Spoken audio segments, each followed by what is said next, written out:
Budget stock market के लिए एक गेम चेंजर होता है। हर साल जिस दिन बजट आता है और उसके कुछ दिनों तक सभी ट्रेडर्स के लिए एक अपॉर्चुनिटी लेकर आता है। इसी बीच कुछ ट्रेडर्स अपने पूरे महीने का प्रॉफिट एक ही दिन में बुक कर लेते हैं, तो वहीं कुछ ट्रेडर्स अपने पूरे के पूरे कैपिटल को ही गंवा बैठते हैं। इस वीडियो में हम बात करेंगे कि बजट के दिन या फिर बजट के दिन से पहले मार्केट में क्या बिहेवियर देखने को मिलता है, बजट डे पे ट्रेडिंग का क्या स्ट्रेटेजी होना चाहिए, कौन से सेक्टर को फोकस में रखेंगे, इंट्राडे ट्रेडर, स्विंग ट्रेडर और पोजिशनल ट्रेडर्स को क्या करना चाहिए, किस तरीके से ट्रेड करना चाहिए और ड्यूरिंग बजट वोलेटिलिटी के रिस्क को कैसे मैनेज कर सकते हैं। यह वीडियो हर उस ट्रेडर्स को देखना बहुत जरूरी है जिस ट्रेडर्स को बजट वोलेटिलिटी के बारे में कोई भी किसी भी तरीके का ज्ञान नहीं है। आज मैं आपको इस वीडियो में बजट के दिन किस तरीके से आपको ट्रेड करना है, या फिर बजट के दिन से पहले आपको किस तरीके से ट्रेड करना है, फिर बजट के दिन के बाद किस तरीके से आपको ट्रेड करना है, इसके बारे में मैं आपको पूरा स्ट्रेटेजी बताने वाला हूं। तो हेलो नमस्कार दोस्तों, मैं हूं सूरज और आप देख रहे हैं सूरज मार्केट ज्ञान इन हिंदी। इस चैनल पे हम सीखेंगे सिर्फ रियल मार्केटिंग, रियल ट्रेडिंग और real learning, no tips and no fake profits. और अगर आप ट्रेडिंग करते हो तो बजट का दिन आपके लिए एक बहुत बड़ा अपॉर्चुनिटी का दिन होता है। लेकिन एक बात ध्यान में रखें कि अगर आप उस दिन बिना अच्छी प्लानिंग के अगर आप ट्रेड किए तो आपका ये प्रॉफिट वाला दिन आपका लॉस में भी कन्वर्ट हो सकता है, और थोड़े बड़े लॉस नहीं, पूरा का पूरा आपका कैपिटल खत्म करने का ताकत रखता है। इस वीडियो में पहले तो हम लोग ये जानेंगे कि बजट आने से पहले मार्केट में किस तरीके का बिहेवियर चलता है, क्या बिहेव करता है मार्केट। आने से ठीक 10 से 15 दिन पहले मार्केट आपको पूरे एक्सपेक्टेशन पर चलता हुआ दिखेगा, और साथ ही साथ मार्केट के कुछ सेक्टर्स में पहले ही आपको रैली देखने को मिल जाता है, जो कि आपको साइन दे रहा होता है, और इसमें न्यूज बेस मूव भी आते हुए नजर आती है। मतलब न्यूज बेस बहुत सारे ट्रेड आपको देखने को मिल जाएंगे।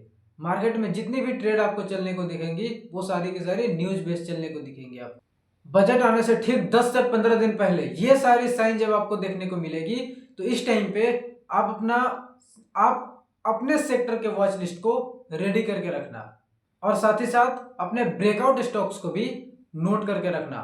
और इस टाइम पे जो आप ओवर ट्रेडिंग अगर करते होगे उससे पहले, तो इसे पूरा ही बंद कर देना।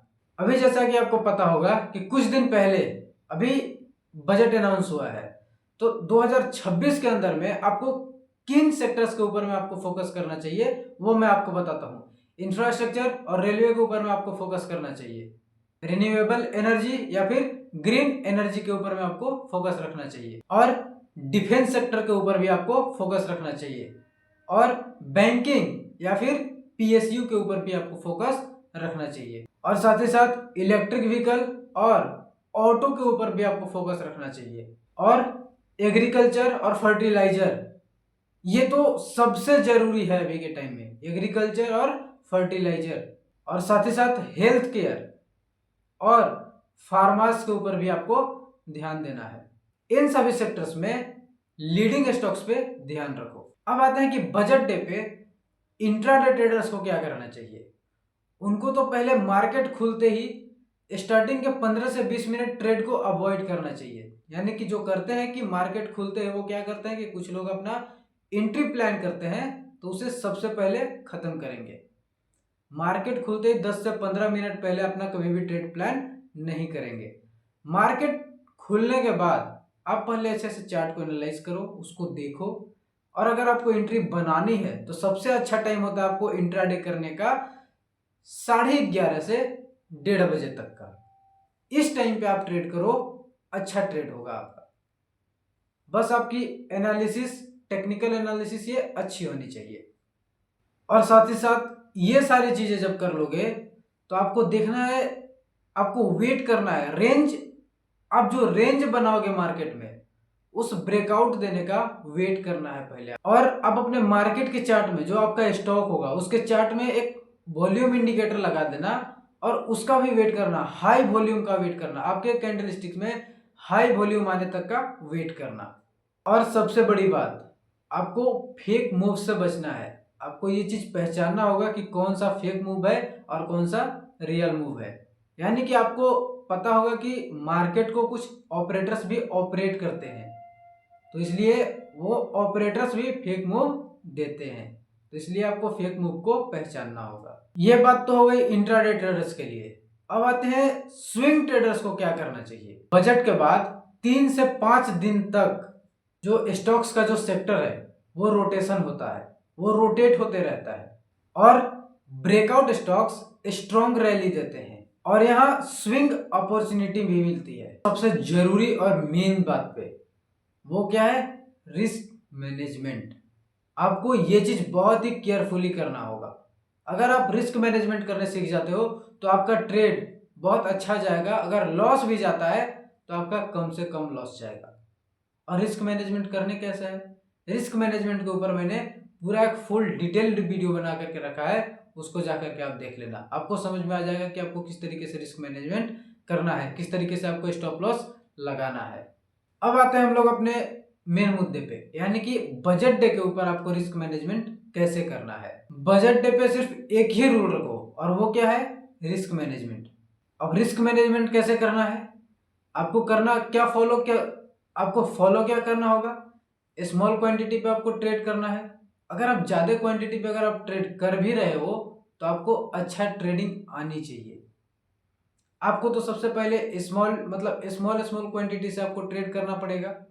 अगर आपको रिस्क मैनेजमेंट करना है बजट डे के ऊपर तो पहले आप मूव्स को पहचानने के लिए छोटे छोटे क्वांटिटी और छोटे छोटे कैपिटल से ट्रेड करो। और स्टॉप लॉस भी जो आप लगा रहे हो तो एकदम स्ट्रिक्ट लगाना है, ये नहीं कि लोलो पोलो की तरह लगा रहे हैं।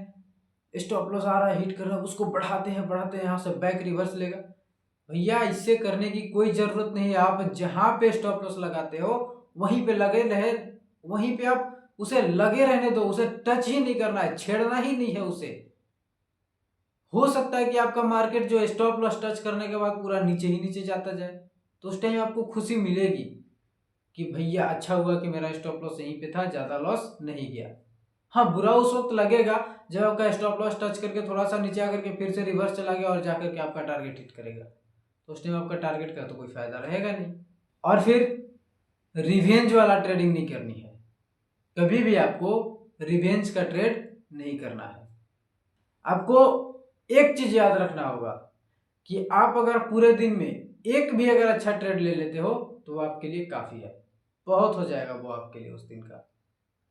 ऐसे ऐसे दिन पे अगर आप भी एक अच्छे ट्रेड ले लेते हो तो क्या बुरा है, लाख लॉसेस होने से तो अच्छा है कि एक अच्छा प्रॉफिट मिल जाए। एक चीज हमेशा याद रखना, जब भी बजट अनाउंस होगा तो न्यूज बेस पे कभी भी आप ट्रेड मत लेना।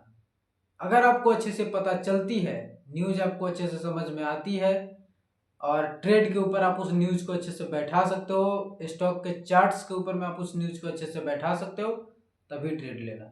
अदरवाइज आप अपने स्ट्रेटेजी अपने प्लान के हिसाब से ही ट्रेड लेना। और ये भी याद रखना कि जो ट्रेडर हमेशा डिसिप्लिन में रहेगा वही पैसा कमाएगा ट्रेडिंग में, अदरवाइज वो लॉस के सिवा और कुछ नहीं कर पाएगा और लास्ट में फिर बोलेगा कि ट्रेडिंग बेकार है। तो अगर वीडियो आपको अच्छा लगे तो लाइक करना, और आपको इसमें क्या चीज़ अच्छा लगा, क्या चीज़ समझ में नहीं आया और मुझे आगे किस टॉपिक के ऊपर वीडियो बनाना चाहिए आप कमेंट करना। और वीडियो को लाइक करना और शेयर भी कर देना, जो आपके जानने पहचानने वाले लोग होंगे और उनको ज़रूरत होगी तो आप उनके साथ शेयर कर देना और चैनल को सब्सक्राइब कर लेना। जाते जाते मैं आपको एक ही बात बोलूँगा कि पहले सीखो, फिर प्रैक्टिस, इसके बाद रियल पैसा लगाओ और रियल पैसा बनाओ। Learn, practice and grow with Suraj.